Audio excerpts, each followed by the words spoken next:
Assalamualaikum warahmatullahi wabarakatuh.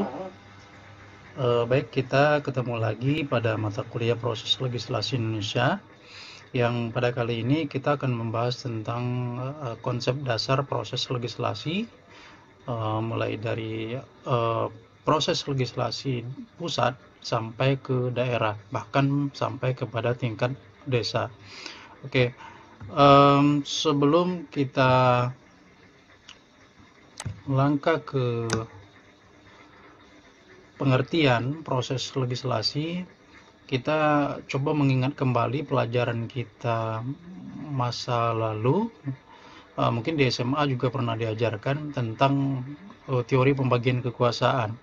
Jadi teori pembagian kekuasaan yang disampaikan oleh Montesquieu dikenal dengan trias politica.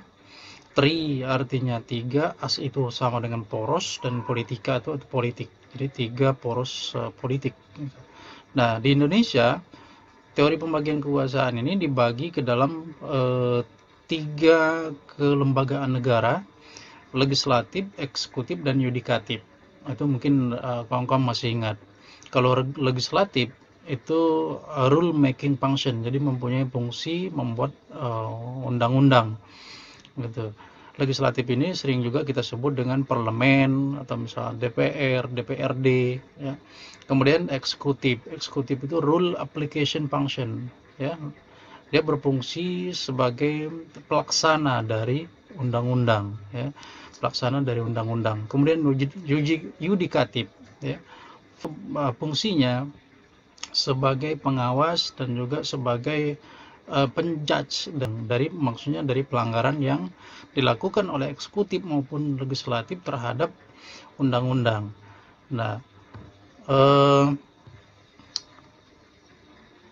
di Indonesia pada saat ini yang dinamakan parlemen itu ada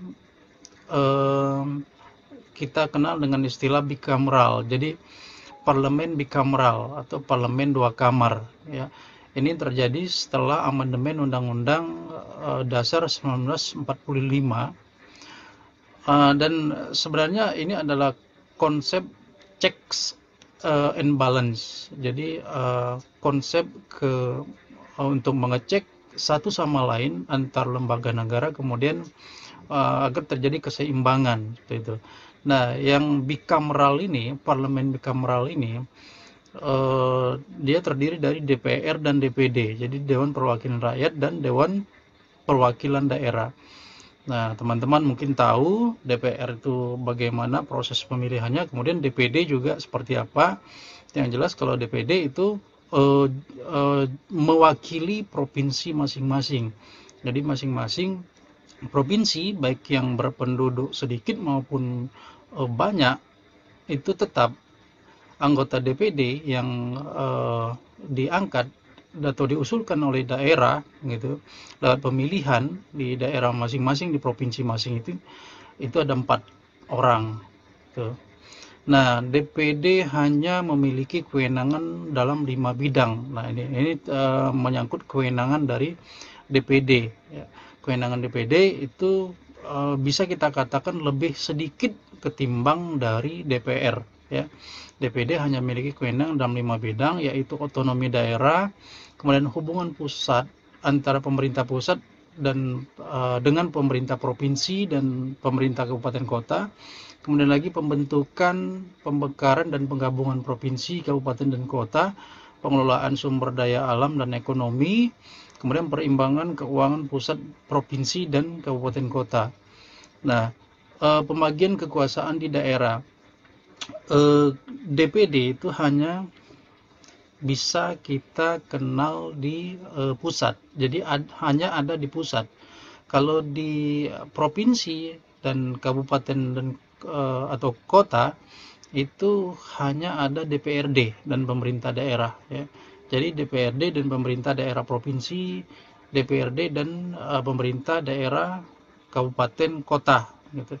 BPD itu ada di tingkat desa. BPD ini Badan Permusyawaratan Desa, itu sama dengan fungsinya itu sama dengan DPR atau DPRD, ya, sebagai badan legislatif Nah, kemudian lagi pengertian legislasi sendiri.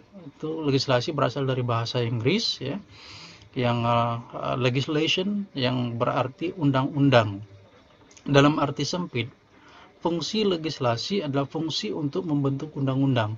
Tetapi dalam arti luas, fungsi legislasi adalah fungsi untuk membentuk peraturan perundang-undangan. Oke, terima kasih. Itu saja yang bisa saya sampaikan. Assalamualaikum warahmatullahi wabarakatuh.